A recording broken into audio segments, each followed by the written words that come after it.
Dios les bendiga nuevamente. Les damos una cordial bienvenida a nuestra congregación Iglesia Nueva Vida en la ciudad de San Pablo, California.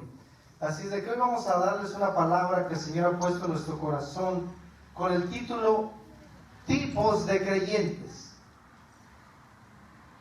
La iglesia del Señor es tan diversa. Es una iglesia multicultural, de toda lengua, de toda tribu, de toda nación, hermanos. Así de que dentro de esa multiculturalidad o multicultural de Dios,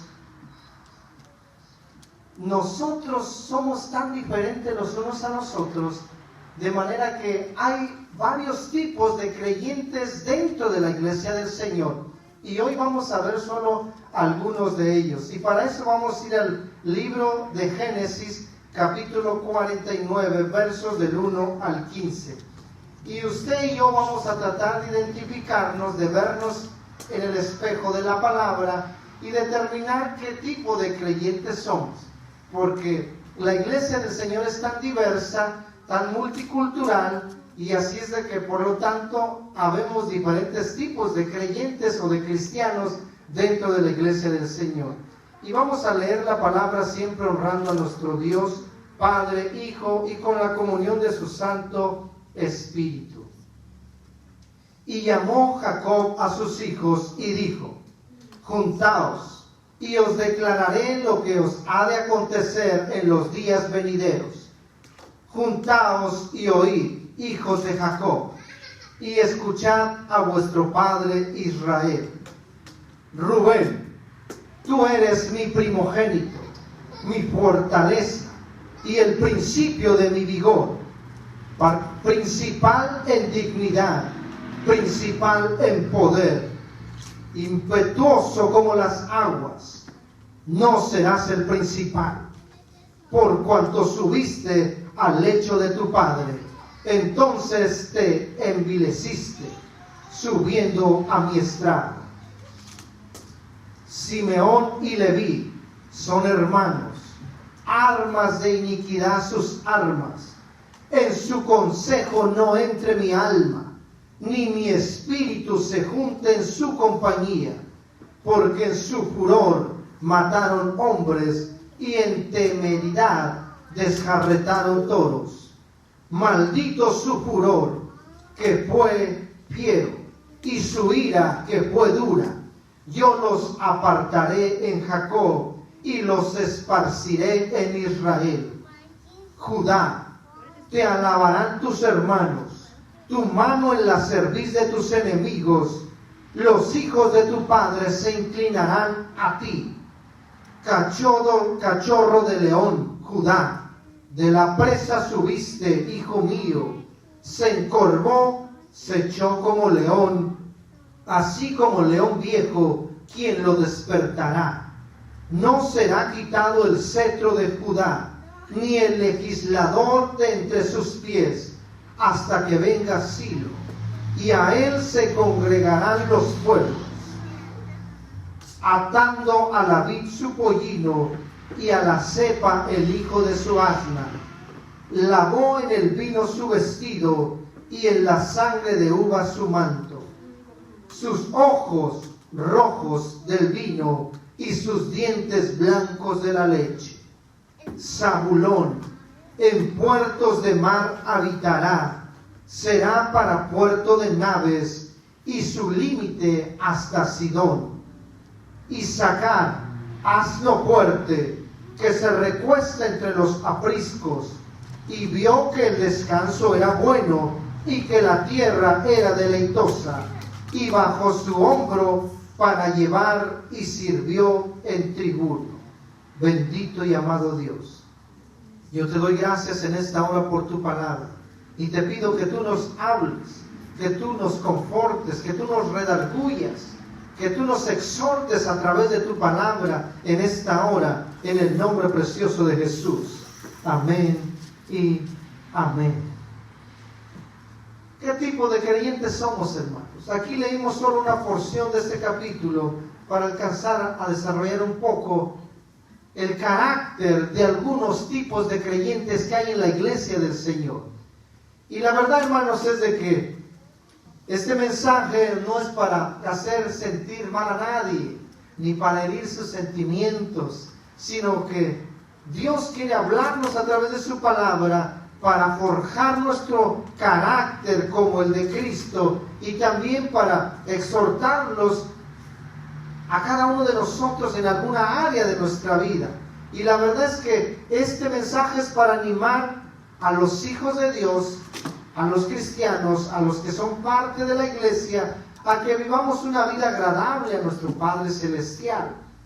¿Por qué? Porque si no llevamos una vida que agrade a Dios, de verdad, hermanos, que nunca le veremos cara a cara. Y yo quiero, antes de empezar a desarrollar el tipo de cristianos o de creyentes que hay en la iglesia, quiero leer también Apocalipsis capítulo 21, verso 8, para que nadie ignore que Dios no puede ser burlado y que Dios nos llamará un día a cuentas de acuerdo a nuestra manera de vivir de cada uno de nosotros. En el verso 8 del capítulo 21 de Apocalipsis dice: pero los cobardes e incrédulos, los abominables y homicidas, los fornicarios y hechiceros, los idólatras y todos los mentirosos tendrán parte en el lago que arde con fuego y azufre, que es la muerte segunda. O sea que si alguien anda en alguna de estas conductas, créame, hermano y hermana, que tendrá su parte en ese lago de fuego que Dios creó para Satanás y sus demonios. Y también quiero leer una parte en primera epístola o carta de Pedro, capítulo 1, versos 13 y 14. Primera de Pedro 1, 13 y 14. Dice: por tanto, ceñid los lomos de vuestro entendimiento, sed sobrios y esperad por completo en la gracia que se os traerá cuando Jesucristo sea manifestado. Como hijos obedientes, no os conforméis a los deseos que antes teníais estando en vuestra ignorancia. Entonces, yo sé que cuando estábamos en la carne, pues había deseos pecaminosos en nuestra vida que nos seducían, nos atraían y estábamos ahí atados. Pero hoy que hemos nacido de nuevo y estamos en Cristo, nuevas criaturas somos. Y el viejo hombre murió, y he aquí que todo es hecho nuevo. Así es que somos nuevas criaturas en el Señor, y estemos al tanto que ciñamos nuestros lomos, teniendo el conocimiento de nuestro Señor Jesucristo, y no ignoréis, hermanos, que las viejas pasiones o el viejo hombre ha muerto, y que si le damos rienda suelta a los deseos de este mundo, a los placeres de la carne y a la vanagloria de esta vida, tendremos parte en ese lago de fuego que arde con azufre. Entonces, en la iglesia del Señor hay muchos tipos de creyentes, hermanos.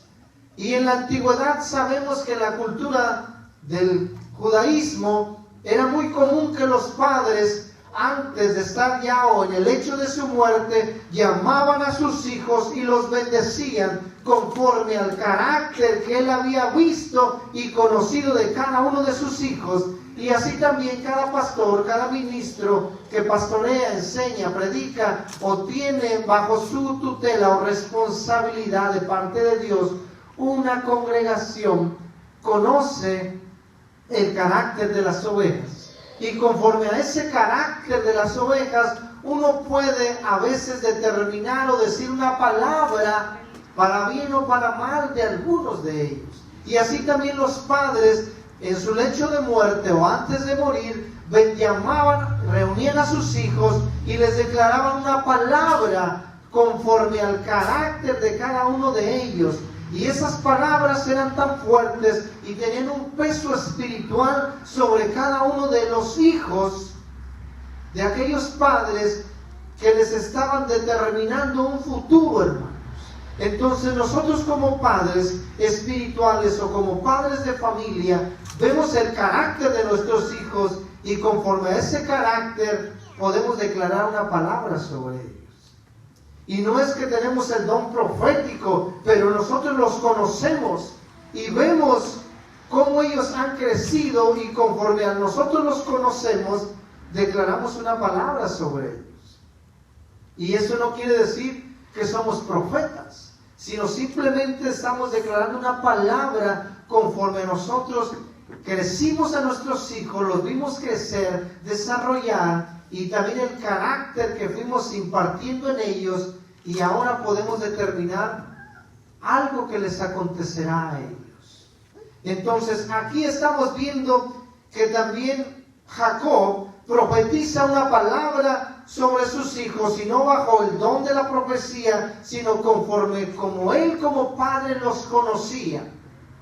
Y yo sé que usted como padre y como madre conoce a cada uno de sus hijos. Y conforme a ese carácter, y como usted ve a su hijo y a su hija, puede declarar una palabra para ellos. Y a veces son palabras que no son muy buenas. No les auguramos un buen futuro.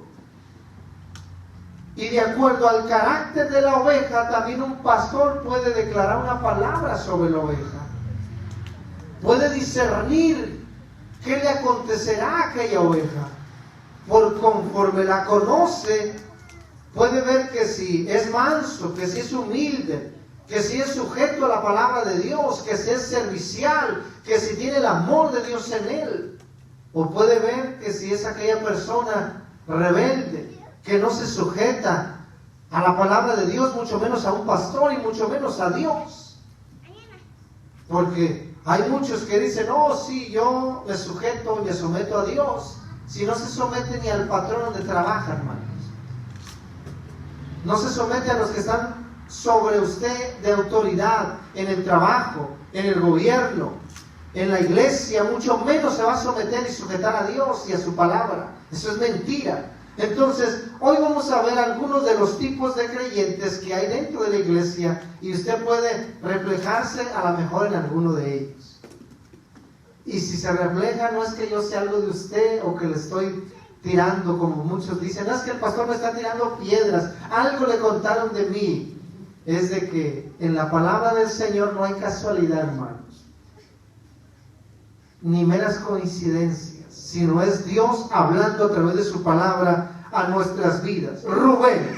Empezamos con el hijo primogénito de Jacob o Israel, que era Rubén. Y él empieza a decir quién era Rubén. Rubén, en el verso 3 del capítulo 49 de Génesis: tú eres mi primogénito, mi fortaleza, el principio de mi vigor, principal en dignidad, principal en poder, impetuoso como las aguas. Lo describe todas esas descripciones de hermanos. Todos quisiéramos ser Rubén.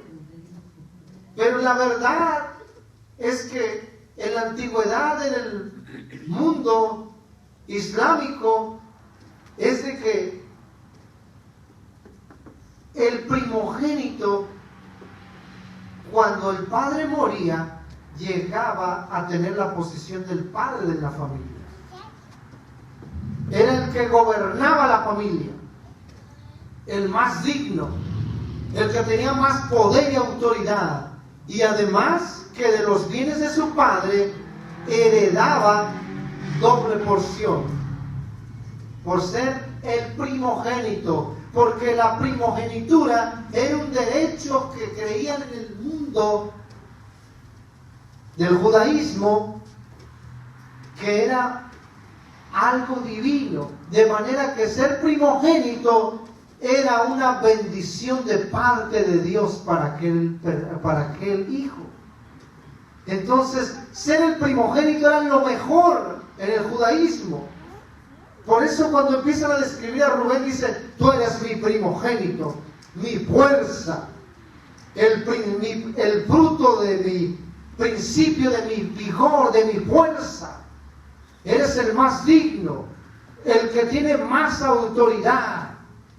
Eres fuerte, impetuoso como las aguas que arrasan con todo. Pero le termina diciendo no serás el principal. Y ahí, hermanos, ¿de qué sirvió todo lo primero? ¿De qué sirve ser el primogénito? ¿De qué sirve ser la fuerza del vigor? ¿De qué sirve ser el más digno, el con mayor autoridad, con mayor fuerza, con mayor braveza, si termina diciéndole el padre, no serás el principal? Yo me imagino la cara de Rubén cuando su padre lo empieza a describir. Eres mi primogénito. Él se levanta, se pone erguido. Eres mi fortaleza, y levanta los hombros y extiende sus brazos con aquella fuerza. Eres el principio de mi vigor. Algo pasó con el semicamar. Pasa otro amor, por favor. Eres el principio de mi vigor. Eres el más digno de mis hijos. Yo creo ahí se sentía como el pavo real cuando extiende las alas, aquella ave tan bella. Eres impetuoso como las aguas. Eres fuerte. Eres de gran valor. Y yo pienso que aquel se estaba esponjando delante de sus demás hermanos y de la familia. Pero el padre termina diciéndole, no serás el principal, por cuanto subiste al lecho de tu padre. Qué terrible, hermanos.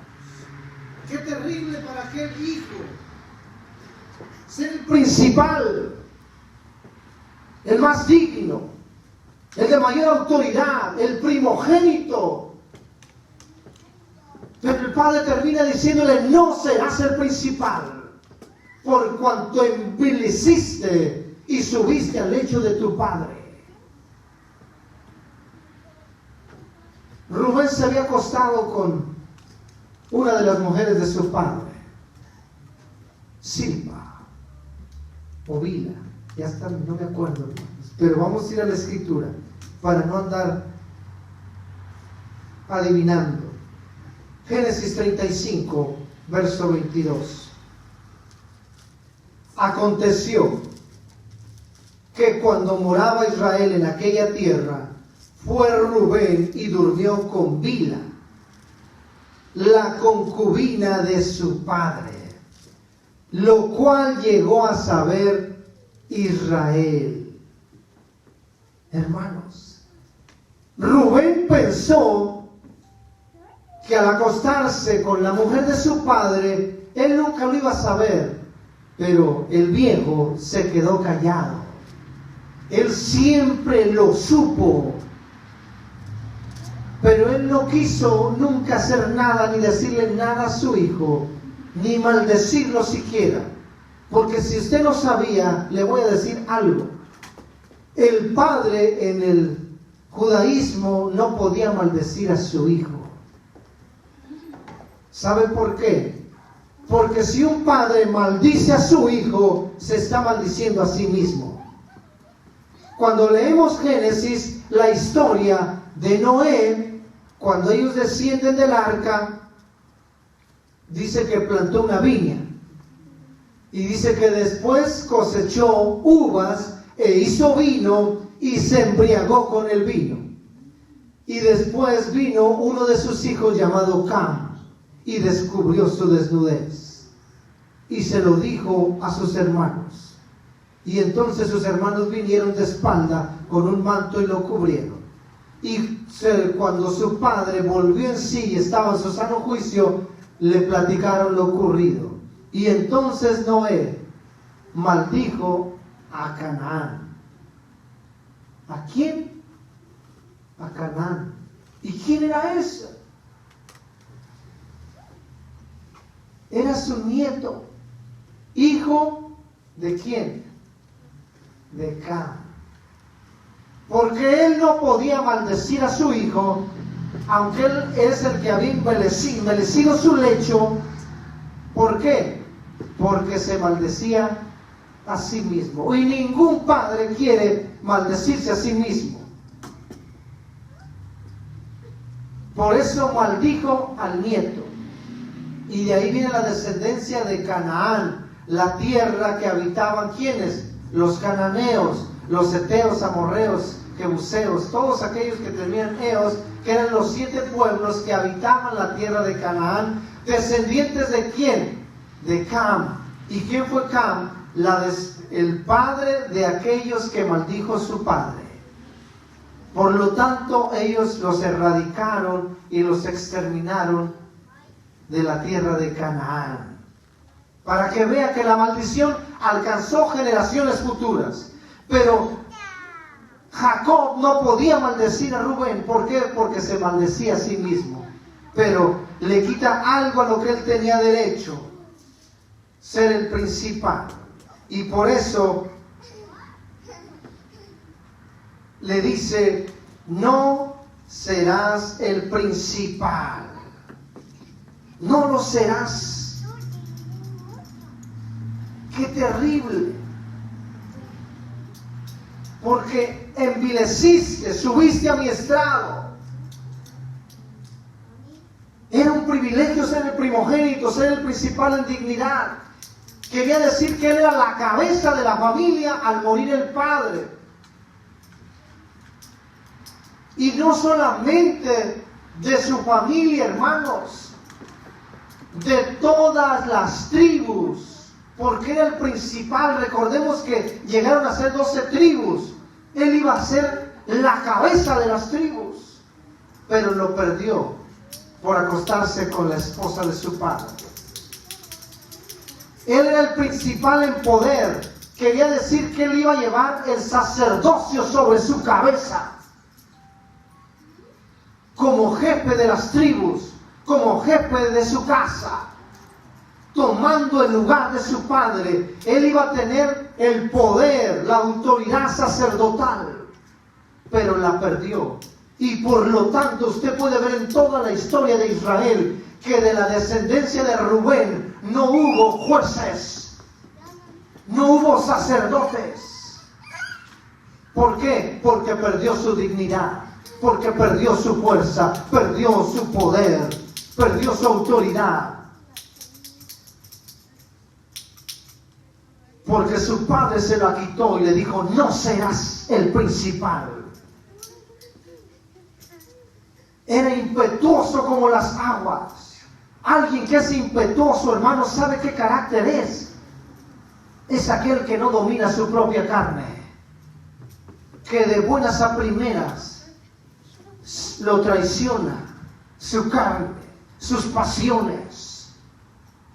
Esos son los que se asemejan a Rubén, aquellos hombres y mujeres que no dominan su propia carne, porque él se dejó seducir y envileció el lecho de su padre y tomó por mujer aquella que era la mujer de su padre, y eso era pena de muerte en el tiempo de los patriarcas, porque eso traería vergüenza a la casa de su padre. Pero su padre no podía maldecir su simiente, así es de que lo guardó para el final y le dijo: todo esto tenías, pero lo pierdes. No serás el principal porque no tienes dominio de tu carne. Y en la epístola a Timoteo, hermanos, segunda de Timoteo, podemos ver cómo son aquellas personas que no dominan su carne. Segunda carta de Timoteo, capítulo 1, verso 7.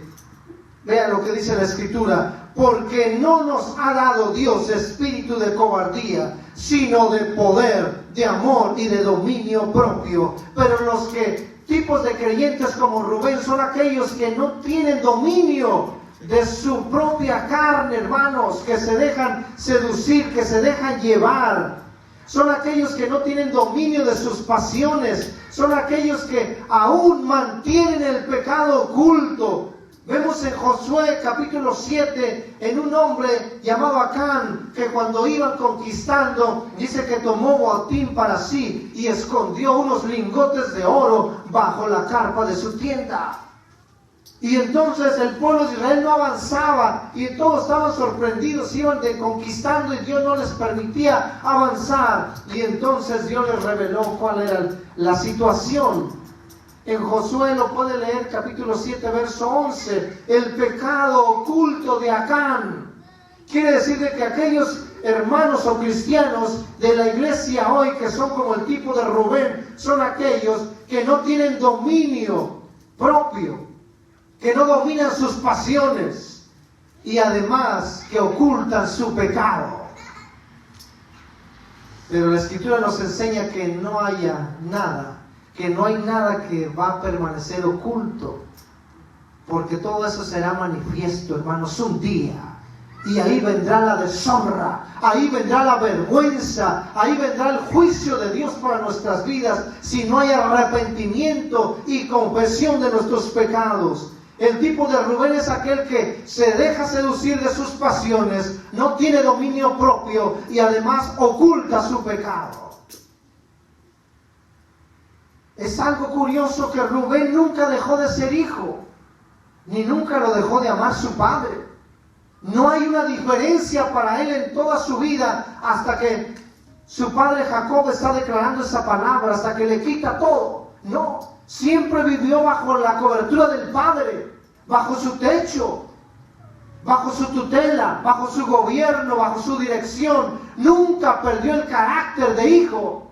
Y así muchos piensan que porque no han perdido el carácter de hijos, piensan que un día nuestro Padre, que es Dios, no nos llamará cuentas. Un día nos llamará cuentas. Él no perdió el derecho de ser hijo, pero perdió el derecho del sacerdocio y perdió toda autoridad. Su padre se la quitó. Y a veces muchos cristianos dicen, no, es que yo oro y yo hago, yo ayuno, yo hago vigilias, pero han perdido la autoridad de parte de nuestro Padre. Han perdido el sacerdocio y no se han dado cuenta. Han perdido la autoridad espiritual que tienen sobre demonios, sobre toda potestad. Pero, ¿por qué? Porque permanecen con un pecado oculto. Porque se dejan seducir por sus pasiones. Y eso lo podemos ver que en la tribu de Rubén nunca hubo profetas. No hay ningún profeta del todo el Antiguo Testamento que era descendiente de la tribu de Rubén. Ningún juez sobre Israel descendía de la tribu de Rubén. Perdieron el sacerdocio. Perdieron la autoridad. Por eso no hubo profetas y tampoco hubo jueces de esa descendencia. ¿Por qué? Porque su padre le quitó el título. Su padre le quitó la autoridad. Así de que no crea, amado hermano y hermana, que si usted es seducido por sus pasiones, que si usted no domina su propia vida, su propio cuerpo, y además mantiene un pecado oculto, usted ha perdido su sacerdocio. Usted ha perdido la autoridad espiritual que Dios le ha dado. Y aunque no ha dejado de ser hijo, de ser hija, pero ha perdido el sacerdocio y la autoridad de parte de Dios. Hasta que no vengamos al arrepentimiento y la confesión de nuestros pecados. Seguimos en el verso 5. Cuando Dios habla ahora el tipo de creyente como Simeón y Leví. Simeón y Leví son hermanos. Ellos dos eran hijos de la misma madre. Recuerde que Jacob tuvo 4 mujeres. Armas de iniquidad son sus armas. En su consejo no entre mi alma, ni mi espíritu se junte en su compañía. Porque en su furor mataron hombres y en su temeridad descarretaron toros. Maldito su furor, que fue fiero, y su ira, que fue dura. Yo los apartaré de Jacob y los esparciré en Israel. Mire, qué duro fue Jacob con estos dos de sus hijos, Simeón y Leví. Armas de iniquidad sus armas. En su consejo no entre mi alma, ni mi espíritu se junte en su compañía. Que había en estos dos hermanos que aún Jacob dice que mi consejo, que en su consejo no entre mi alma, ni mi espíritu se junte con ustedes. ¿Qué es lo que hicieron estos dos hombres? Recordamos que Jacob tuvo 12 hijos y una hija. Y a veces eso mucha gente no sabe. Tuvo una hija llamada Dina, una joven hermosa, que se enamoró de un hombre de otro pueblo, de otra cultura, de otra nación. Y empezaron ahí como a andar escondidas, como muchos hombres y mujeres. Pero sabiendo que su padre nunca daría consentimiento porque no se tenían que juntar ni casarse con otros pueblos. Entonces, tramaron a bien como robársela y hizo como que la raptó, pero en realidad ella estaba de acuerdo. Como esos raptos y huidas que se dan en nuestros pueblos, allá en provincia, en nuestros países, de que no, pues que se la robaron, en realidad no se la robaron, ella se fue de su propia voluntad. Y así pasó con Dina. Entonces, estos dos hermanos hacen un complot y van a aquella nación, aquel pueblo, y les dicen: si nosotros estamos de acuerdo con que ustedes se casen, no, nosotros sabemos que ustedes no se casan con otros pueblos, porque ustedes siguen a otro Dios y no están de acuerdo con nuestros dioses. Sabemos que no nos van a... No, dice, nuestro padre está de acuerdo con su unión. Es más, vamos a casarlos, pero para eso les pedimos una condición, porque en nuestra cultura, en nuestro pueblo, todo varón se circuncida.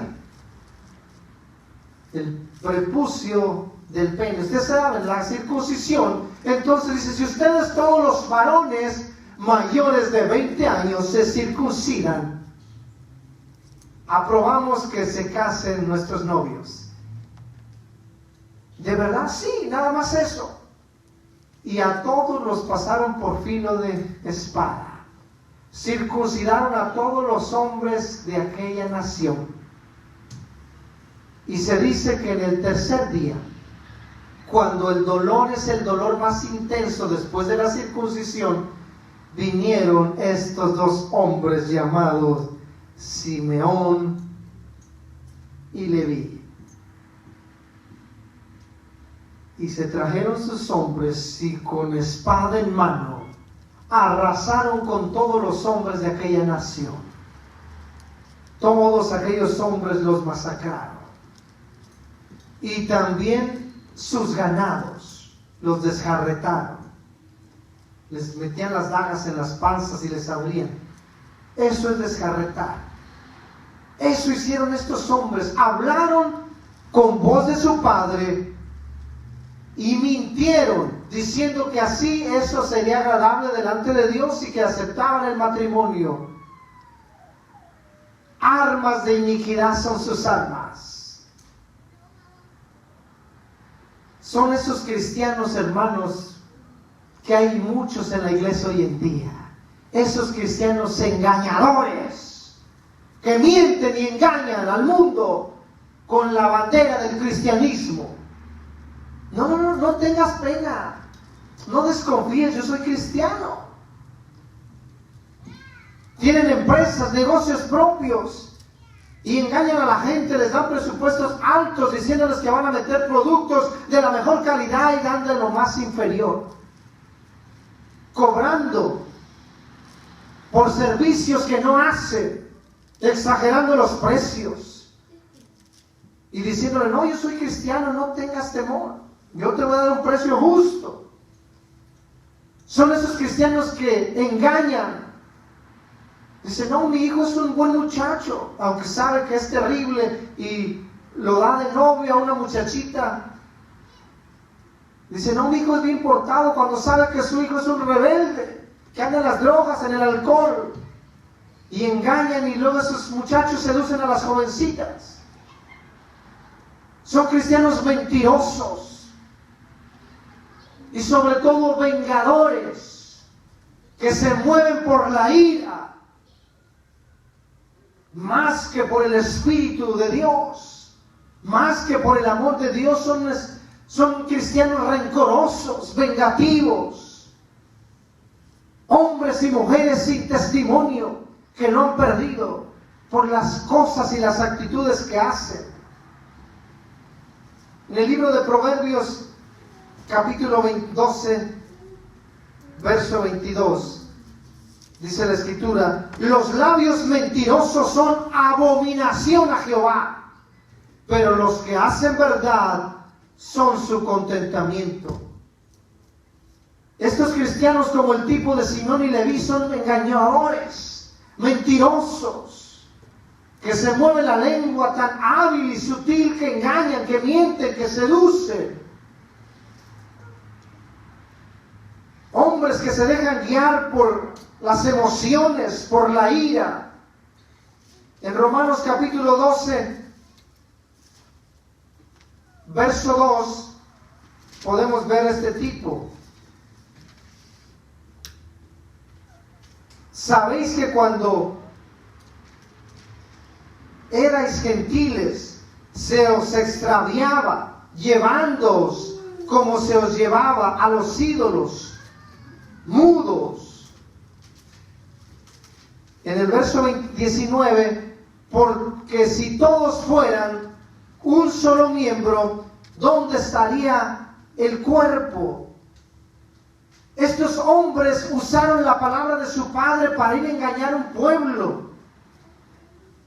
Pero la gente cree que por ser cristianos podemos engañar, mentir. Y es ahí cuando perdimos el testimonio delante de Dios y de la gente.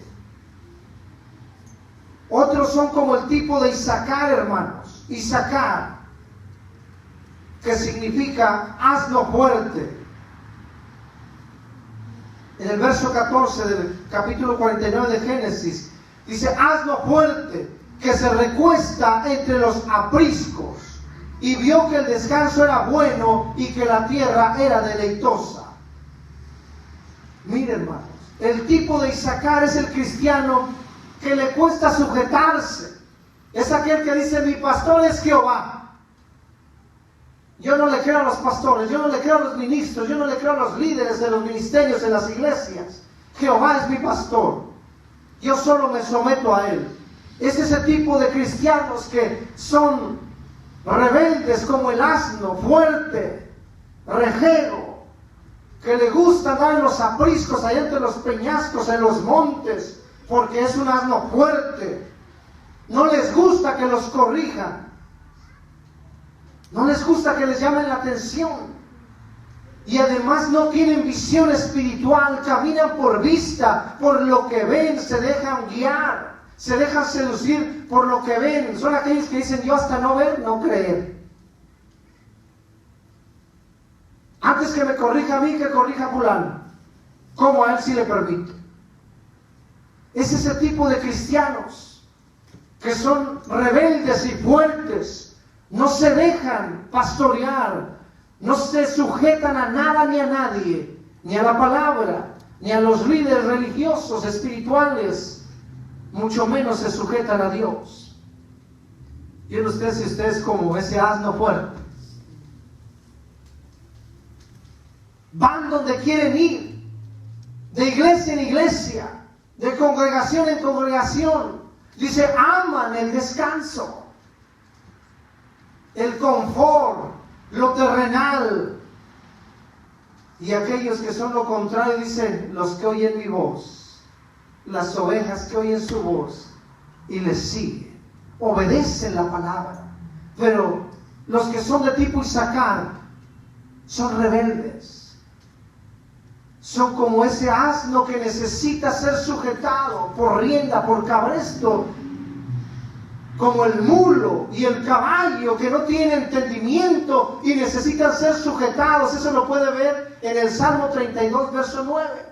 Dice: no seáis como el caballo y el mulo, que necesitan de rienda y cabresto para ser sujetados.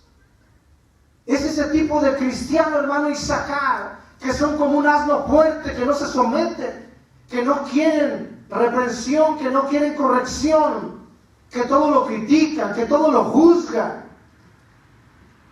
No seamos como ese asno fuerte, hermanos, sino sometámonos a Dios y seamos mejor como Zabulón, que está en el verso 13. Dice: Zabulón en puertos de mar habitará, será para puerto de naves y su límite hasta Sidón. Zabulón, que es como puertos de mar. ¿Sabe qué es un buen puerto?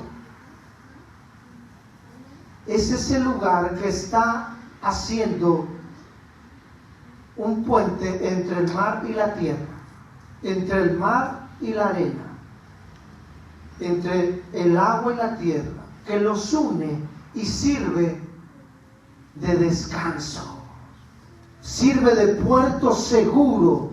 Quiere decir de que las embarcaciones que vienen del alta mar con las olas hacia la orilla llegan a un puerto seguro donde las aguas son quietas, tranquilas, donde la embarcación desciende hasta la tierra segura, con aguas de reposo, quietas. Son aguas tranquilas. En otras palabras, Zabulón significa transliteralmente consolador. Aquel que consuela, aquel que te lleva a un lugar tranquilo, que te da quietud, que te da consuelo, que te da reposo. Es una morada que te brinda refugio, porque los puertos seguros dan refugio a las embarcaciones para que desciendan todos sus tripulantes a tierra seguros. Eso es lo que necesitamos dentro de la iglesia, tipo de creyentes como Zabulón, que sean consoladores, porque nosotros, la iglesia, tenemos el ministerio de la reconciliación, ser ese puente para que nuevas almas vengan al conocimiento de Dios, de Cristo, y a través de Él vengan a reconciliarse con nuestro Dios. Es aquel que extiende su mano a sus hermanos.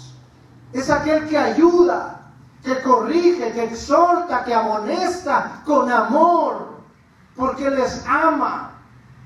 Es aquel que siempre está listo en ver la necesidad de su hermano, de su hermana. ¿Cómo está, hermano? ¿Necesita algo? Podemos traerle algo, sin pena, no tenga temor, díganos, ¿qué necesita? Es aquel que está dispuesto a ayudar siempre, a brindar la mano para que aquellos barcos que vienen de una tormenta, del embravecido mar, vengan a descansar, a reposar en aquellos que encuentren consolación, aquellos que nos puedan proteger de aquellas tormentas de su vida. Necesitamos ser esos tipos de cristianos de Zabulón, ser un puerto seguro para aquellos que vienen cansados, fatigados de aquellas tormentas de su vida, y que su embarcación descienda a ser consolados, que le extiendan la mano al hermano para ayudar, para apoyar, para consolar, para orar por ellos, para llevar las cargas juntos. Es el tipo de cristianos que necesita la iglesia del Señor en estos tiempos, y no como Rubén, aquellos que se dejan llevar por sus pasiones, no como Simeón y Leví, que son vengativos, vengadores, engañadores, mentirosos, y tampoco como este asno fuerte Simeón, que es rejego, rebelde, que no acepta consejo y que necesita de cabresto para poder conducirse.